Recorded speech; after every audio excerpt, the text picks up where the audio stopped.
What's going on, everybody? Welcome to episode 3 of the Under 1 Million podcast, the podcast based off of the Deserving playlist, which promotes artists with 1 million monthly listeners or less on Spotify. I am here with my guest. Take it away. Yo, what's going on? What's going on? I go by the name of Ashton Martin, representative AME, a Awoke, Motivate, Educate, Ashton Martin Entertainment. You already know what's going on, man. Make sure you go and stream Care Package. Be on the lookout. Growth for a new single dropping on the 15th. Ashton, I'm super happy to have you on. Um, Full disclosure to everybody listening, Ashton should have been episode 1, but that is all my fault. I fucked up. And but we got him on episode 3, so that's all that matters, having him on. But yeah, I know I placed you a few times now on the list. Sure. And I've been following you for a while, and I see your brand AME all over the place, which is good for you because that means you're doing a good job branding. Thank you, man. Thank you. Tell me a little bit more about that, how you came about the name for one, and just how you got started. So the actual brand itself kind of started between me and my wife, which is also my manager. And to be totally honest with you, I feel like it was just something that was given to us. I don't feel like it's something that we kind of came up with. I feel like it's something that was, I'm a spiritual person, so I feel like it's something that was kind of like given to us. When we started working more on the business side of things, we needed something to represent us. You know what I'm saying? Instead of just being me, Ashton Martin, we needed like an actual brand. And so we had the design done. And once the design was done, the AME, it was kind of like, oh man, it just made perfect sense. And like it all just clicked together, Ashton Martin Entertainment. And like even the colors of the brand means something specifically. Like the black and purple, you see a lot of black and purple and white, black and purple. Those are like, it's crazy because black is my favorite color and purple is my wife's favorite color. Purple is like my second favorite color.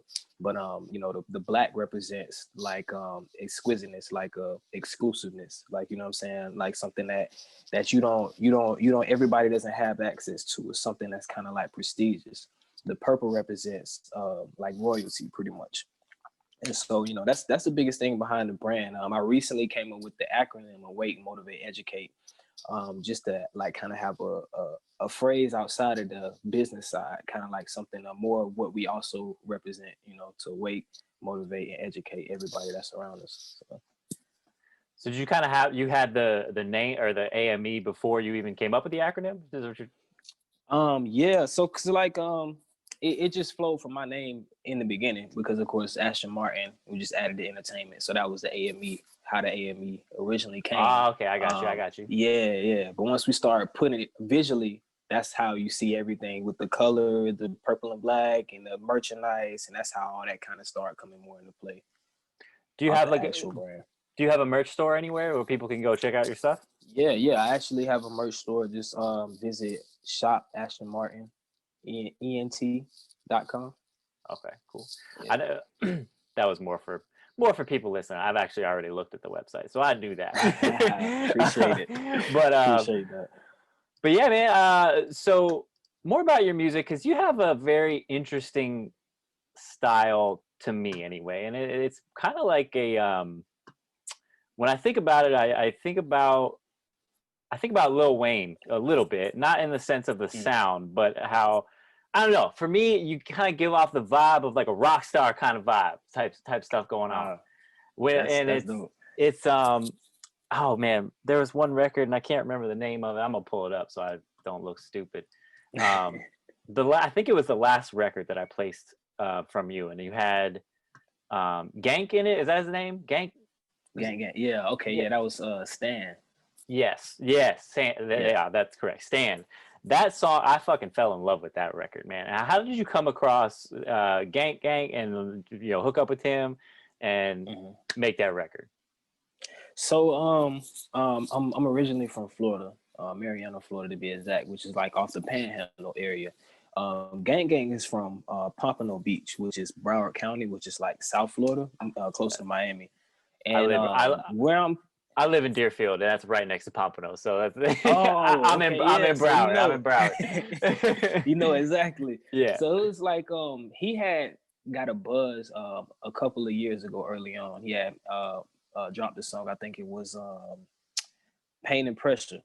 I think it was like I remember how many years ago. It was definitely some years ago. And he started getting a buzz like kind of like on the underground scene in Florida. So he was doing tours in our area. So my city and where I'm from, like in Tallahassee, they already was kind of like hip to him and his sound and everything. So I kind of already knew who he was.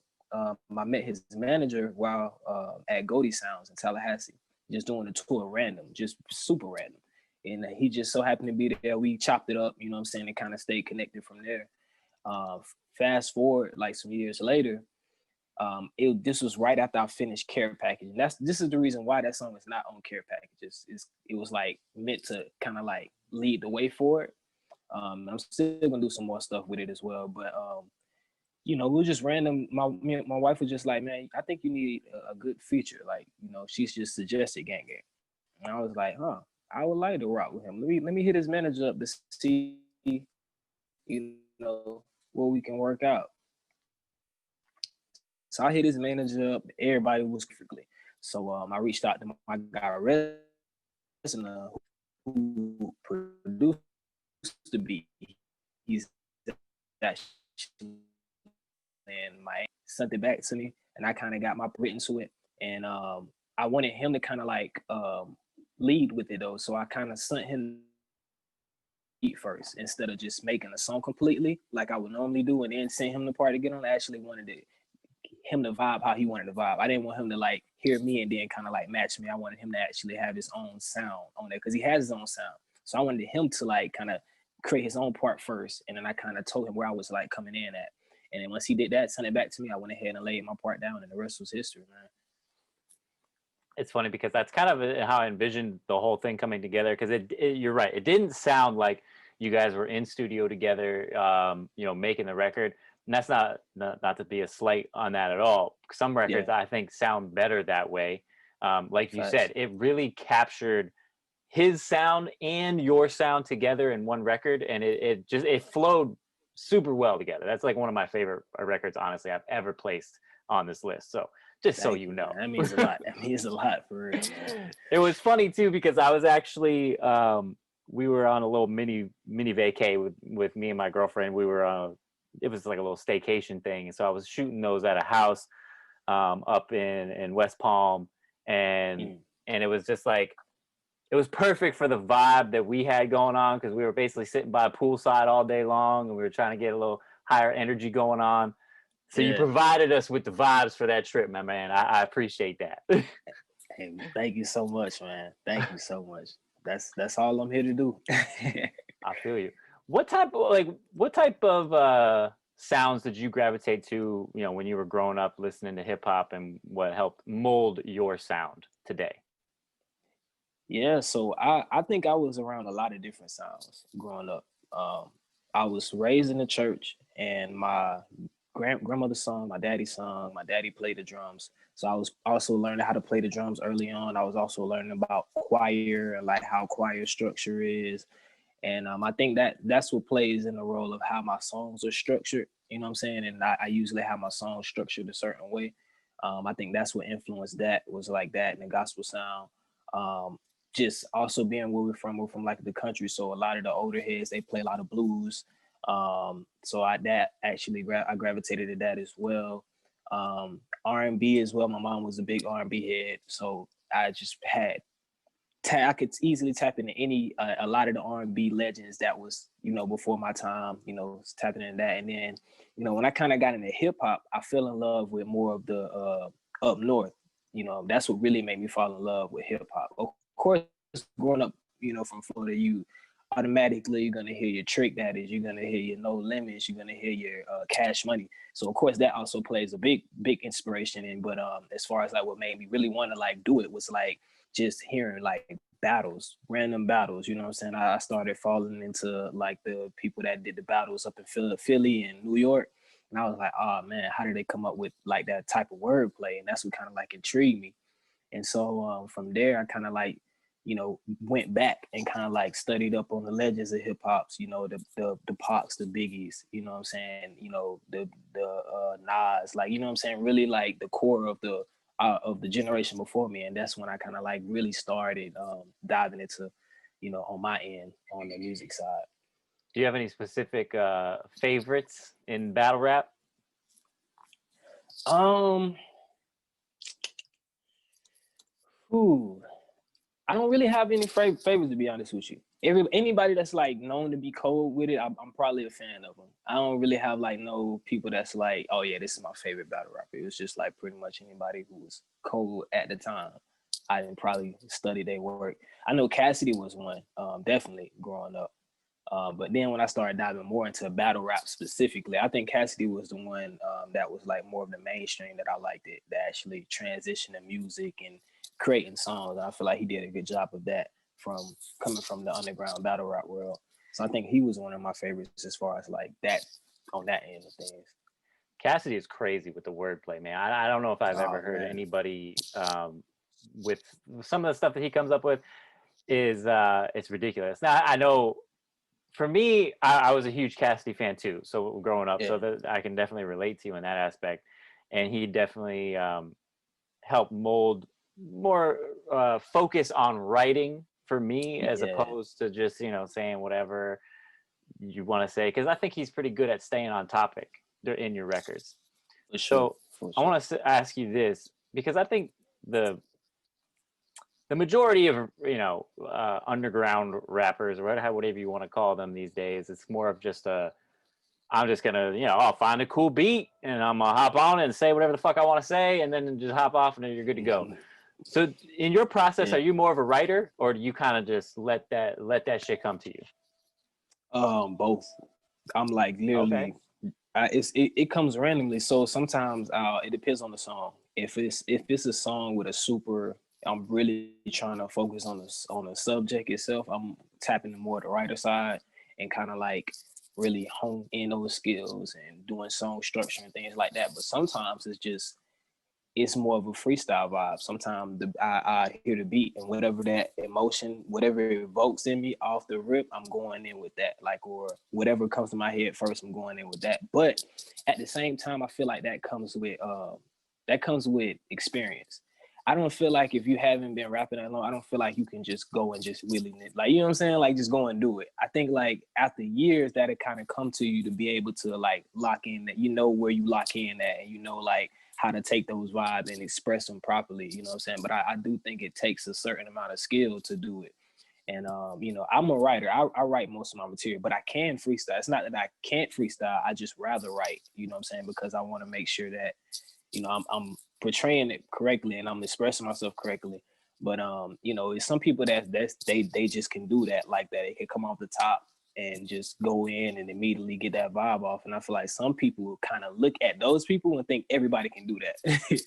But that's not the case, where like you have to have a certain level of skill to like just hop in there and just go like that. Everybody can't do that. I tell people all the time, like, trust me, that's some next level stuff right there. Like the Jays and the Waynes, they're like, trust me, that's the No, next level. I think you're right, and I think that's where a lot of younger artists go wrong is they think that they can do it and they just do it and they have no business doing it at all.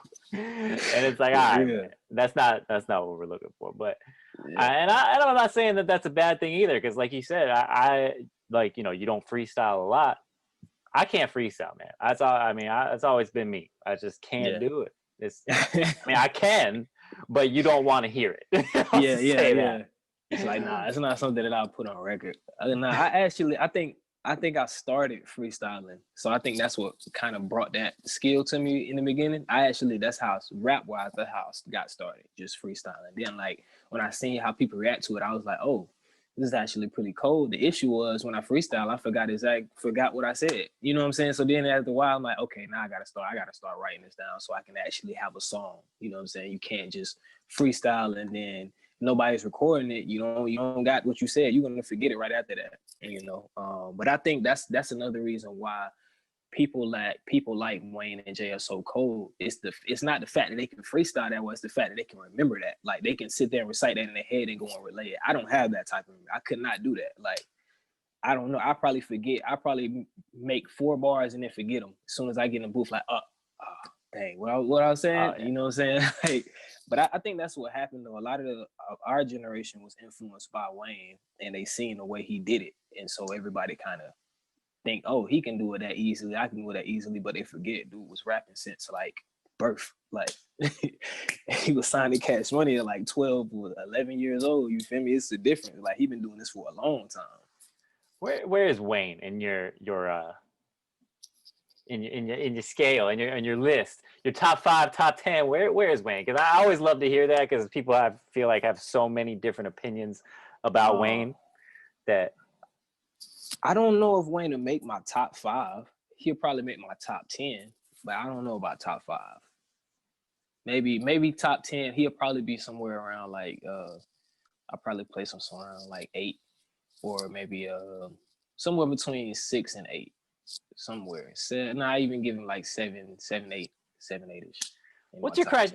what's your criteria when you listen to music? Like what is it that you look for, and Mhm. what is it that you consider characteristics of great music that you would like to hear more? Yeah, so it just depends on the artist. Certain things stand out for certain artists. Some artists, it's just literally them telling their story. I don't even want to say relate because I don't feel like you can relate to every story, but if I can feel it, you know what I'm saying, and it hits me, then that's definitely gonna, intrigue me when it comes to listening to music. Because I feel like everybody has a story, and I feel like the issue is people don't want to tell their story. They want to tell somebody else's story or something that they seen, or like a story that makes them look good. You know what I'm saying? But other than that, it's just skill. If it's just a rapper that's just super skilled, that's something that stand out to me as well. But I feel like you can be so skilled to the point that you don't know how to write songs, and that's my next thing is songwriting, actual like creating and putting together songs. That's another thing that stands out to me as well, when it comes to criteria of good artists. Not to cut you off or anything, but when you say skill, because I think I mean everybody has a different opinion on what skill is. What's your opinion, and what is your version of skill for a hip So hop artist? skill to me is like straight up like by the book skill. Like when I mean skill, I mean like metaphors, similes, like the actual rhyme structure. Like some people can like do the A B C D D A B C D D, and when I say that, it's kind of like they can take certain rhymes. Like usually everybody rhymes at the end part of their line, but you have certain artists that can do rhymes within rhymes. You know what I'm saying? And that takes skill, like to be able to rhyme a word within a word and not actually be the actual bar, like the end of the bar. So that's something I feel like is skilled in itself. Just structure is the way they structure their words, the way they flip the words. That takes skill.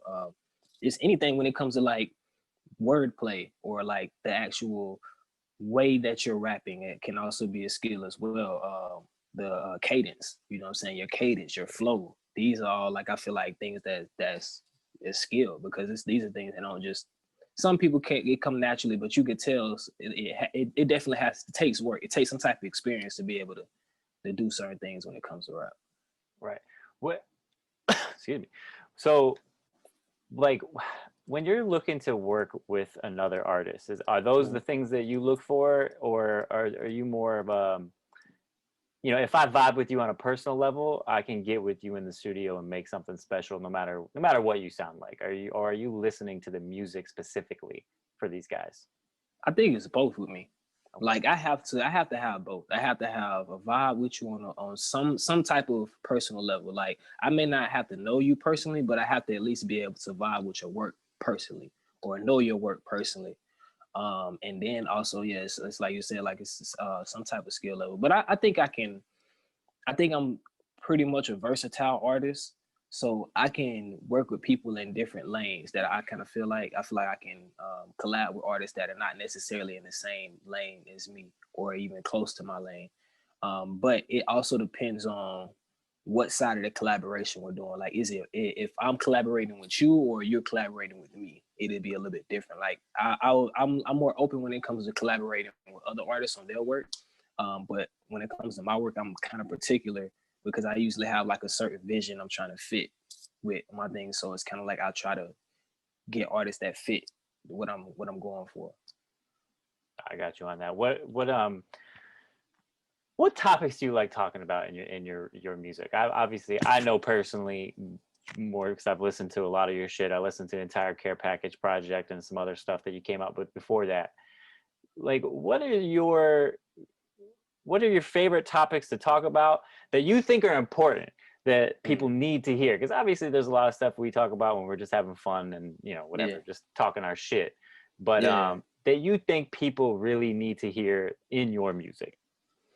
I think my most important topics are just simply my life, because I feel like we all are human beings, and I feel like that's my lane that I fit, because I feel like it's overcrowded in the lane of everybody just kind of flossing and glossing and whatever, just kind of painting a perfect picture of things. I feel like it's important to have a human experience through music, because what the songs that I grew up that touched me the most is just those human experience songs, like just any part of the human experience, like waking up, I'm not feeling that great today, or like thinking back on my past of things that I've been through, or like sometimes it doesn't even mean that it has to be sad. It's sometimes you could just be feeling good and simply want to say it like that. But I just feel like my favorite topics are literally life topics, like just in general, like whatever part of life that I'm in, that's what I'm writing about. I feel like music to me is like a journal. So like when I'm giving you songs, it's kind of like I'm giving you an update of my life or what I'm seeing, what I'm experiencing, you know. Do you journal a lot? Like Yeah, I just actually offhand? yeah, I started doing that about 2 years ago. So I've been 2 years now journaling. Yeah, I wouldn't say it's super in depth, but I at least try to get like the highlights of my day and write them down, and go back through them through the week. And when we had this past year, I actually went through my last year, like going just skimming through my journals and stuff, like kind of like seeing what I was experiencing. Kind of like it helps me remember too. Like I feel like it helps my memory. No, absolutely. I think that's a huge thing. I don't journal as much as I would like to, unfortunately, but I do have some notes and stuff that I keep just in my phone, something quick that I can go to if I either just think of something or if I experience something that I think is noteworthy and I want to remember. I have Yeah. to write it down, man. With the information overload that we have these days, it's almost like I feel like I'm 90 years old sometimes. That shit that I can't remember happened last week, and it's On man, me, it's man. rough, man. You ever feel like that? Like I Yes. feel like that On all the me. time. Yes, man. I like. It's crazy, like the simple stuff that I forget on a day to day, and I feel like, man, why? It's just that's how we living in digital age. Just so much information overload, man. It's kind of crazy. I'm like, oh man. So anything I can do that kind of help my memory, I try to do that, because it's like it's so easy now just to forget stuff. I actually had there's a friend of mine actually gave me a little practice that uh, I got into for a while. I was doing it for a solid 6 months or so. I don't know why I fell off now that I'm thinking about it, but if you ever want to try it, something cool that I always enjoyed it. You take one page of paper, Mm-hmm. all right, and then you just start writing, and you can't take your pen off the paper until the whole page is full, and you just have to write whatever comes into your mind at that time. It ends up being a lot of weird shit. I'm not gonna lie, but it's kind of crazy the stuff that you realize is up there in your mind after Yeah. you read it back, and it's like, wow, like that was in my head, and I didn't even realize I was thinking about that for these past couple of days, and it kind of makes you realize what's important to you. You know what I mean? For sure. But yeah, I challenge you to do that just to see if you like it, and maybe you'll add that into your journaling practices here one of these days. I'm gonna try it out. I'm knowing like I'm gonna write some weird stuff though. It is. It's gonna be some weird thoughts that come in my head. I'm gonna look back like, what was I thinking right then? It's kind of something you can get better at it too. Like as you continue doing it, that weird stuff kind of stops coming out, and you can get to your thoughts easier. Yeah. And it's like, yeah, the first couple times I did it was a lot of like, I don't even know what I'm gonna write right now, and just weird shit like that. But it's dope. It's dope. You should try it. But going Okay. back to, I know Okay. you mentioned you're from Mariana, right? Mariana, Florida. Yeah, Mariana. Yeah. But you're in Atlanta now, correct? Mm-hmm. Yeah. Yep. But what was it like growing up in Mariana? Because being from Florida, that every 10 minutes you drive in Florida, it's like you're in a completely different state. So Yeah. what was it like in Mariana? Mariana is kind of like it's interesting, man. Just in Jackson County in general, it's like how can I explain it? It's a small town, small area. It's limited resources, so it's kind of like it makes you either hone into something or it makes you just float around. You got a lot of people that kind of just get stuck there and they just like float in limbo, like in that area because oh my bad, sorry about that. You good? Yeah, they kind of just float in limbo, and then you got some people that's just like trying to get out. It's a lot of racism there. Really? It's still to this day it's still relevant, and that's another reason why I speak on a lot of that in my music as well, because that's things that I experienced growing up. Um, but at the same time, it's a lot of values because, like I said, it's people like we, we consider more country, so we have a lot more value structure. Some of us growing up, like I know me, for example, I had my values are a lot based upon my grandparents. They instilled those in me, so like the manners, the things that I value in life, that was instilled in me like as a very very young child. And that was like definitely important and impactful in my career growing up, you know what I'm saying? And just in general, like keep staying away from certain things. And like, even if I got into certain things, like kind of like finding myself. But I think the biggest thing about it is it's one of those places, not many resources. So it kind of like, it gives you limited options when it comes to what you want to do in life. It's kind of like you either gonna do sports, you're either gonna do like just get a regular job, and it's not many jobs, so pretty much everybody's working at the same place, or you're gonna dibble in the streets, you're gonna do take that route. And that's pretty much literally growing up, that's the only thing that you see. So it's like you thinking in your head like it's either gonna be one of these options, you know what I'm saying? So, or either you gotta leave. And that's what I always tell people, like my biggest goal is to leave, expand, and then bring back more resources to the city. But yeah, man, it's that's pretty much it growing up there. you know? When did you make the switch? Like, did you start making music while you were still in Mariana, or was that later on after you'd already gotten into Atlanta and all that? So I had been making music ever since I was around, like I'll say 15. But it was more of an outlet around that time. By the time I got in high school, I kind of seen how good I was. Like I kind of started to notice like, yo, this is like my identity now. Like this is what people know me for, or what I'm saying, this is something I attach to.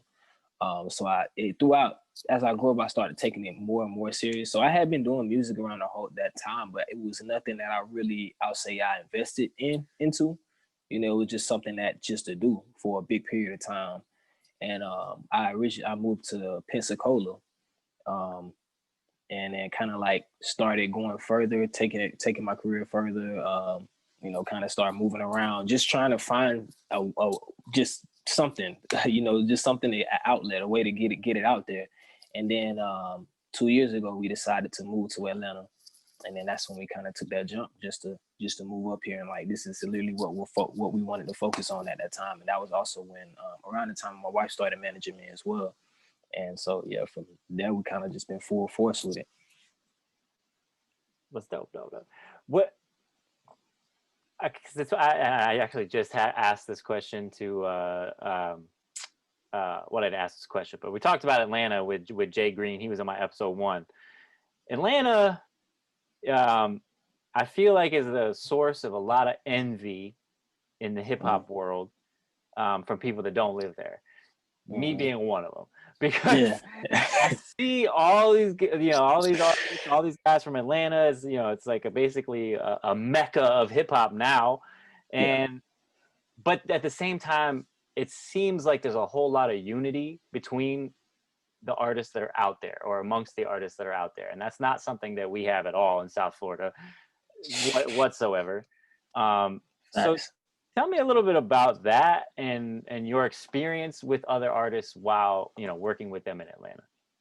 Nah, it's literally like you just said. That's literally it. Like being from Florida, We don't have that unity. Even where I'm from, like most artists in my city don't get along, and that's what kind of hinders me from working with a lot of artists even today, because there's so much stuff going on in between all these artists in my city, and nobody like it's cliquish in Florida. So you got people that's in their cliques, you got people over here, people from this side of town, people from this side of town. Nobody kind of like collabs. Nobody does anything with each other, and so it's harder, I feel, to make it in Florida because of that, because everybody's so standoffish. But in Atlanta, it's a lot different. People are more open, and I feel like that's just one of the experience that I had here personally is just networking. And being here taught me how to properly network. You know what I'm saying? Taught me how to like be open and actually collab with other artists. And that's where a lot of the opportunities, most of my opportunities come from, is just simply networking, because people here, they're like more open to help you with whatever you got going on. Like if this person, it doesn't even have to be a person that does music. If you meet a person and you tell them you're artist, 10 times out of 9, they're gonna connect you with somebody else that they feel that can help you. That's just what it is here. That's just the spirit that that people have here. They're like on some, it's more business here. So it's like, everybody, it's that I help you, you help me type of vibe. So it's kind of like if somebody feel like they can help you get further along, when it comes time for you to kind of like do that favor back, then you're gonna look out and do it back. Of course, with that comes a lot of finessing though. That's the catch to it up here. So you have a lot of people that will finesse you with that. Like they're kind of like, all right, you help me and I'll help you, but when it comes time to help you, I'm nowhere to be found now, because I done got what I needed. So now, you gotta also kind of like have to be a person who can read people, because it's a lot of fake stuff here. Like it's a lot of people that say they know this person and say they know that person. Everybody here supposedly knows somebody famous or somebody big, but you gotta. That's one of the things you have to learn how to read through, and kind of like once you funnel through the BS, it's some great authentic people here, and there's some great opportunities here as well. As long as you just put in the work. That's literally all you have to do, is just put in the work, get out there and work, and people gonna know it, because it's so big, but it's small at the same time too. Anybody that's doing their thing, you kind of gonna like run into them in the same areas, in the same places, and it's more likely to run into people that, I don't know, it's weird because it's so big, but it's like once you get to a certain point, it's like it's a super small intricate circuit, and that's once you start getting upper and upper, that's how people like really get on here. It's crazy because you would think most areas would take that approach, because if anybody with half a mind understands that anything that has to do with entertainment, but specifically talking about music and in the hip hop world, connections are super, super important. For real. But for whatever reason, a lot of young guys, they can't get this through their heads that, yeah, you might be connecting with somebody that's a nobody now. You know what I mean? And when I say nobody, I don't mean in the sense that you're nobody, but in the music world. But that might not be the case, even 6 months or a few months, a year down the road. Yeah, for real. So for real. Anyone listening, and this is kind of, the attitude that I've taken in my entire life, but music specifically, that if I've made a mistake, you know what I mean, or gone through something that I know someone else can learn from, I'm going to share that with everybody. So everyone listening, if you make music, don't shun these guys away that don't have, whatever 100,000 million followers that you're looking for, or whatever your measuring stick of success is. The followers don't matter. If you make the music and you put in the work and you make the connection with those people that are in the same spot that you're in right now, down the road, it's going to pay off. I promise. For real. Your life can change in a year, man. That's true facts. I think Cole said it. But I feel like that's a definite issue where we're from. And that's why when people do get on, they don't want to put nobody else on, because they got shunned their whole time trying to climb up the ladder. So like when you get to that point, you don't really want to help nobody out, like, because you remember all the people that was like, nah, or like all the people that was not giving you any light of the day. So like when a lot of artists that do come from where we're from get on, they're not trying to put on anybody. They was like, I had to get here by myself. So you good luck. Like, you know what I'm saying? A lot of people have that same attitude. So it's just a continuous cycle. Were you a fan of Ace Hood at all? when Yes. or still are Yeah, yeah, because he's yeah, still making definitely. music. This is all right. Now I don't know if I'm the only one, but if I'm fucking crazy, but I love Ace Hood. You know, he's from Broward. He went to the same high school that my brother went to, and you know all that stuff. And Yeah. I think he's incredibly talented. But for whatever reason, I feel like any artist that's from Florida or even just the music industry in general has kind of Mhm. just almost like this whole cancel culture we're living in. They've almost canceled Ace Hood. Like they just pretend that he doesn't exist. Yeah, I don't know what's up with it. I, Like, I, I don't either. I actually saw on his Instagram the other day, his wife got him like these plaques, you know, just kind of just to commemorate the successes that he's had with certain yep. singles and his music because no one else is giving him any recognition. And I like, why do you think that is? What is it about him that no one wants to fuck with anymore? I think what happened with Ace's career, um, I think it was timing.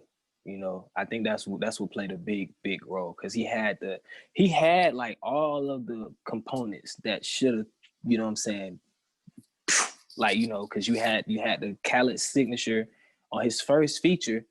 He had T-Pain and Rick Ross, was literally the two biggest artists from Florida at that time. You know what I'm saying? That was a hit. That song was a hit. And he has hits. Like it's not even saying like he don't have hits. He has a lot of hits. Like even if you look at number wise, he has the hits. But for some odd reason, it's something about like timing with him. And I feel like it was a lot of business in the background that played a role with it.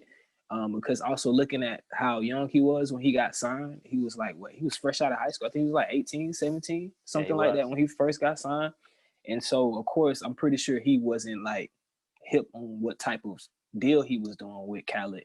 And, you know, with Khaled, it's kind of like he was signing with Khaled through, you know, with like two other labels, you know, like it was kind of like a wacky deal when you look at it too. So I feel like a lot of that had something to do with it. And you know, I don't like I said, I don't know the business side, but from the outside looking in, it seems like Khaled didn't do everything he could have did, especially looking at who he is now. But then again, like I said, I'm not on the business side because I don't know what type of deal they had going on. And you know, I just be looking back at I was doing this the other day, looking back at some of the songs, like, dang, why he didn't just put him on this song? You know, it was like the hits that Khaled had. It was some of them. I'm like, man, he could have just that definitely would have gave him some recognition. He would have been on this song or that song or this song. But like I said, I don't know the business side. I feel like that was the biggest issue with him. I feel like a lot of his label situation kind of like screwed him over. And then like he went the indie route and did more of the mixtape and kind of like had to foot it on his own. But I mean, he still does numbers though. That's the thing about it. Like everybody Yeah. kind of like forgets about it, but like you look at his stuff, he's still doing numbers. Like his numbers is not shy or slim at all. Like bruh still does numbers. He still does his thing. I still feel like he's a great artist. Definitely was an influence for me. Just seeing somebody that's kind of like from Florida, like coming like that and actually spitting. It was something that kind of like gave me motivation. Like, oh man, if he did it, I can do it too. I can break out of here too. So Yeah, I think you hit it on the head there with with um, the fact that he's still doing the numbers that he's doing. But I mean, I'd be hard. I don't know where you could find him in, you know, the main media, yeah, like the yeah, complexes and the hip hop DX, and you're not gonna find him on there. At least I yeah, haven't seen anything about him on there. yeah. But you don't need that, and I think a lot of artists think they need Facts. to be put on. They need somebody to put them in the place where they think they should be, but that's not really the case. You can be perfectly successful and not even be considered famous, you know, if you Yeah, will. There's plenty of independent artists that make a living. They're just not making, you know, millions of dollars. facts, There's plenty of facts. room. Yeah, I feel like another thing with him was too. Like I said, I'm not on the business side. I'm outside looking in. I feel like the people that he was working with wanted him to be something that he was not, in a sense. You know what I'm saying? And especially being at that age, it's kind of easy to fall into that, like not knowing where you're at. You're still trying to find yourself, let alone like know who you are as a person and as an artist. So I feel like his label was kind of pushing him to be something that he didn't want to be. And I feel like that's another one of the big reasons why, is because he doesn't like fall into that category of just doing just goofy stuff. You never see him like on no headlines doing anything dumb or nothing like that. Anytime you see him, it's with his wife and his kids, and he's keeping it solid with his music and just building his foundation like that. I think that's a big reason, because I feel like the culture today is kind of like you got to do something stupid, or you got to nearly make a clown out of yourself just to reach headlines like that, or those type of headlines. But I feel like that was a difference between him. He did it his way, and I feel like that was perfect for him. And honestly, if anything, he should have did it sooner. I feel like he should have went independent sooner than he did. Just because of that. I agree. I think he would have if he had the opportunity, which makes me again think that it absolutely had to be business side. It definitely had to be business side, man. It definitely had to be. But I mean, that's just way things go, unfortunately. That's the industry. That's the industry. And it's a lesson in that, for anybody watching, man, be careful. Like, don't just rush into these deals. Every deal is not, it's not the best for you. It may be good at the moment, but like, trust me, the long road will pay off. Like, because you don't ever want to get into those situations. Those are rough. Most people don't bounce back from them. But you being out in Atlanta, kind of going back to that, have you had any experiences with running into some pretty major guys, and maybe in the studio or anywhere while you were making your music that you would like to share? Any fun stories? Yeah. I actually seen T Grizzly just going out to eat one time. All right. He was going out to eat. He was at Benny Hanna's. He was sitting across the table, and like he dropped like a stack of money just on the floor accidentally. And like me and my wife looked at each other, and it was like she wanted to do the right thing. I'm like, man. But then again, he had somebody with him, and I knew that dude was a hitter. So I was like, nah, it's probably best not to just take this man money. Now I was joking though, but we told him that he had dropped his money, and he was like, oh, I appreciate it. We thought like, oh, maybe he gonna hand us like 100 or something. He's like, I appreciate it, man. Good luck. He just had him. Good looking out, but this is my shit. I ain't mad at that at all, but that was dope. I've seen I was in the studio when I first moved here recording my mixtape You're Welcome. The guy who made the Nuck If You Buck beat, he just randomly popped in my session, just randomly. I don't even know how this happened. And I didn't even know who he was. The engineer had told me like, oh, that's the guy that made that beat. He was just pretty much just sitting there vibing with what I was making at the time. I think it's kind of like it's kind of common. Like you kind of run. I don't even, and I'm not the starstruck type of person either, unless it's like somebody that I really really admire that I run into. I'll probably be starstruck, but most of the time, like I'm not really that starstruck. I've run into a couple people, but I think those are like the two stories that kind of like stand out to me personally. Because other than that, it's kind of like it's been somebody I've been in a room with, and they're like way over there, and I ain't get the chance to meet them or talk to them or anything like that. Hey man, that's producing legend right there. That Nuck If You Buck beat, sure. I think that's that one of the most hard. popular beats in the world. Still to this day, you got people still making remixing that beat. But I remember being, I don't even know how old I was, but I mean like 13, not even 13, trying to freestyle to that shit. It was ugly, but it was a fun time. It was a great beat. I did too. I had the computer mic, and I was doing like a Hell freestyle. Yeah. Hell yeah, those like wand mics or whatever. Yeah. I made my first record on one of those bad boys. Oh yeah, yeah, man. Oh man. Well, I more about. Oh my God, I forget his name. One Drew, because I see you work with that's I'm saying that right? It's not Drew. Yeah, One Drew. I see you work with. Yeah, I see you work with him a lot, and he's actually sent me I think 1 or 2 submissions. I haven't placed him on the list yet because it's just nothing that grabbed my attention. But I've heard a lot of his other work, and I feel like he has a lot to do with what you got going on behind the scenes, or you guys work together a lot. How did you meet? How did you meet him, and what does he do to help you in your own music? Yeah, so I had just released my project Solid, which is kind of like I think it was a year or two ago. and I was doing a tour on it. I had just got back from, I'll say, Winnipeg. I just got back from the Winnipeg uh, leg of it, and I was coming back to Tallahassee to perform. Shout out to Rico the Champ. He had a showcase going on, and I seen him do a set.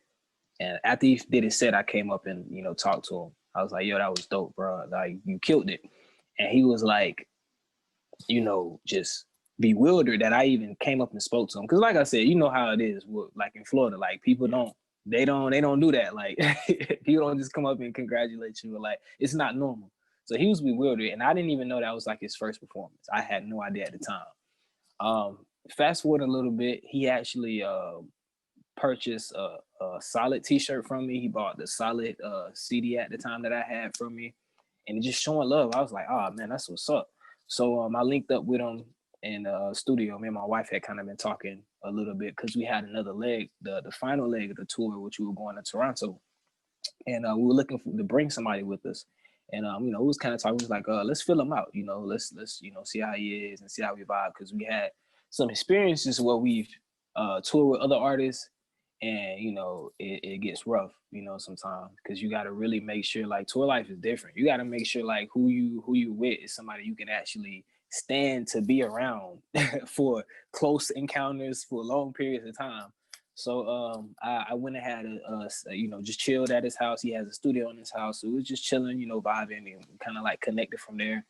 Took him on that leg of the tour, and it was kind of like at the same time we've kind of like been helping him build, and it's kind of like been a mutual. We've been helping each other build, because it's like when he went to Toronto, I seen him grow as an artist. It was crazy. It was like right before my eyes. I was like, oh man, his performances, the way he would perform, and he got better every time. And he's one of those artists. He takes everything in. Like when I'm giving him advice, and vice versa, he actually listens to me. He's like, he's here for it. And so it's somebody that I also seen like, oh, we can definitely connect with them. So we built that relationship over the years. Kind of had like about that whole year, had a couple of tracks, couple videos, and then it was just like officially just brought him on the AME pretty much. And that was like, it wasn't even something that was so big. It was like natural. It was like we had got so close by that time. It was like, yeah, I think that it's you AME. I think you know that now. You know what I'm saying? And so that's another artist that my wife also manages as well. And from just building together pretty much. That's really what it is. I think those are the best and most productive, connections you can make. You can obviously, make some business connections with artists that you may think bring you, more than just meeting somebody, and just forming a connection genuinely. But which is possible. I'm not saying that's not Yeah. possible, but I think the best music comes from those genuine connections with people that just vibe on the same wavelength, personally and musically. And it's a beautiful thing to see. Yeah, man, that's my brother. It's crazy. We grew up like right down the road from each other. We didn't even know it. We had never met each other until that day in Tallahassee, but we literally grew up like right down the road from each other, from the same area. We were the same area, I would say, not the same town specifically, but Right. the same area. And yeah, man, we're working on the EP as well, set to release on in April 30th. So we got an EP coming as well. I'll definitely mark that date in my calendar right now then. Yes, sir. But and that too, I want to say this for those people that are in, maybe not his position because he's an artist himself, but for those that are somehow connected with an artist, and whether it be management or whether it just be, you hand out flyers, you post flyers, you do whatever it is that you do as you're part of a team, for an artist, that work does not go unnoticed. And I think Yeah. because I've been in this a situation like that myself, where I feel like, damn, like am I doing this for a reason? But I promise you that you are, because the people that are really looking, and the people that really care about what you're doing, they notice. And I noticed that right off rip, just off of looking at your Instagram. You know what I mean? I was like, Yeah. oh, well, who's this dude that seems to be, you know, putting in a lot of work to help you and again help himself. That's where Yep. those, you know, those mutual connections where I'm gonna help you, you help me come into play. So Yeah, definitely. so yeah, keep doing what you're doing. One Drew. Yes, sir. Yes, sir. That's my guy, man. That's For my guy. sure. Um, one last question before we go. I just want to. I always like to hear this from a lot of people, but like, Well, who is the most important to you, whether it be growing up or right now or somebody you met last week? Who's been the most important, you know, person in your life that's turned you into who you are? um, I'll definitely say the most important person in my life definitely has to be my wife, because it's just been so much growth. I feel like even as a person and an artist, because as a person, I feel like if I would have never met her growing up, I would have definitely strayed off even further into other things, because that's pretty much the road I was headed down at the time. And then like I met her in like high school, and she's always been a person that encouraged me to do better and be better. And she's seen something in me that I didn't see in myself at the time, at personally. And so she definitely, I feel like, saved my life when it comes to just that being a person, and just going down the path that I'm supposed to be on. Musically, I definitely give it up to her as well, because ever since she started managing me, I've seen myself grow as an artist. I've seen my branding increase. I've seen um, she was real close, like performance wise. Like when I moved to Atlanta, I did not know how to perform at all, like for real. Like, and then it's crazy because when I moved here, that's when I actually seen performers. You know what I'm saying? Back in Florida, I seen people that we do performance and everything, but here they actually you see like, oh man, this is next level. These guys put on a show. And so we kind of both put our heads together and like really honed in and trained on that to make myself a better performer. And now I've became a great performer just by her helping me out. Just putting together on the brand and everything that we did together. It's been crazy, because even like I mentioned before, the Solid tour. So when I first came out with the project, she was like, "What you want to do with it?" I said, "I want to tour." She was like, "Where you want to tour?" I just I said, man, I want to go international. I didn't think it was really gonna happen. I was just put it out there. I was like, yeah, let's go. We're gonna do international. She was like, all right, bet. So we wrote down some dates and we made every date happen. We hit the Netherlands, New School, Rotterdam Festival. We did South France, Cannes for the Madame Festival, and we did Winnipeg for the Northern Touch Music Festival, and we ended off in Toronto because we just know people in Toronto. We just able to just kind of like go up there and just move around and hit different networks and everything. But we built all that together, and it was kind of like, man, we really thugged it out. Like a lot of those times, we didn't know how we was gonna make it to these dates, and like we really like drove across America a couple of times, just hopped in the whip and went. Even when we went to Toronto, One Drew will tell you, like we literally went from Atlanta to Toronto, drove just straight, just straight up there. And like, that's like I said, that's my rider. And no matter what, everything that I always have an idea for, she brings it to life. She's always been a person that ever like just actually bring the idea. Because I'm the creator, I'm not an idea person. I'm not big on like the branding and the marketing and all that. And the business side of things, I just know how to create. I'm an artist, and she's good at like bringing that to life and making it business make sense. You know what I'm saying? Business wise. Right. That's dope, man. I think it's super important to have somebody behind you that's supportive of what you do. You know what I mean? Yeah. Whether they like the music or not. You know you know what I'm saying? Because my girlfriend, she don't fuck with my shit. You know what I mean? It hurts my feelings sometimes, you know what I'm saying? But I get it, you know. Not everybody likes what you're doing. Not everybody is into the same type of shit. But if they're still gonna throw their, 100% support behind you, which she does, and obviously your wife does as well, it's a beautiful thing. So that's dope, and I appreciate you sharing that. That's real. Do you have any performances coming up soon? I know because Atlanta, for whatever reason, seems like they just pretending like COVID don't exist. You know what I'm saying? Just y'all just out there. Yeah, I definitely had slowed down though during COVID. Like I really didn't. I'm about to start getting out more again, but like when that hit, I kind of like stayed in. I'm not gonna lie, I wasn't really performing like that here. I only had like a couple of performances last year, but I got one coming up in January.